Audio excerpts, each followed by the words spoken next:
গ্রাম অঞ্চলে আগে মুরব্বীরা বলতো আদা শুকাইলেও আদা জাল কমে না। তো যেখানে যেভাবে আছেন ভালো থাকেন।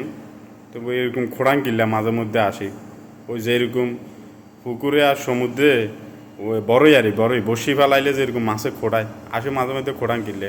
যেখানে আছেন ভালো থাকেন, আপনিও ভালো থাকেন, আমাদের বাংলাদেশটাও যেন ভালো থাকে। আমরা শান্তি চাই, আমরা বিবাদ চাই না। লেদা পোলা আপনারা এখনও মানি নেওয়ার মন মানসিক হয় না। লেতুরা পোলা ফাইনের লগে আপনার লগে দ্বন্দ্ব বাজে, আপনি কিন্তু দেশ ছাড়ে বিদেশে গেছেন। তো ওইখানেও ভালো থাকেন, দোয়া করি। তো আপনি যতই ঘোষণা দেন আপনি বৈধ প্রধানমন্ত্রী, এটা হইতো না, ঠিক আছে নি? তো এটা আপনার মুখের কথা, এটা আবেগের কথা। আবেগ দিয়ে আর চলবো না, বুঝছেন নি? খালি দোয়া করি আপনি ভালো থাকেন, দেশে যেন অশান্তি না করেন, ঠিক আছে? তো আপনার কথা আরও একজন যারা আছে দেশের ভিত্তি হেতা করে স্মরণ করে যে আপনি কোন বৈধ প্রধানমন্ত্রী। আপনি বৈধ প্রধানমন্ত্রী যদি হন, তাহলে হ্যাঁ তারা তো 2029-30-এর মধ্যে নির্বাচনে আশা করা যায় না। হ্যাঁ তারও খালি কয় নির্বাচন কি করব নির্বাচন দিয়ে, আমি এটাই বুঝি না। তো আপনার হিসাবে যদি ধরি, আপনি কোন আপনি বৈধ প্রধানমন্ত্রী, অঘোষিত বৈধ প্রধানমন্ত্রী।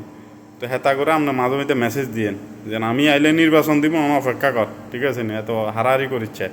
কিন্তু আমি থাকলে তো 2029-30-এর দিকে নির্বাচন দিতাম না। যা 2-4 বছর আছে তোরা শান্তিতে একটু বসবাস কর, আমি আইলে একটা ব্যবস্থা করব। তো আপনারা যারা নির্বাচন করেন, গতকালের আফার বক্তব্যটা শুনছেন নি? শুনিয়েন ভালো করে, হ্যাঁ? আফা কিন্তু অঘোষিত এখনও বৈধ প্রধানমন্ত্রী বাংলাদেশের।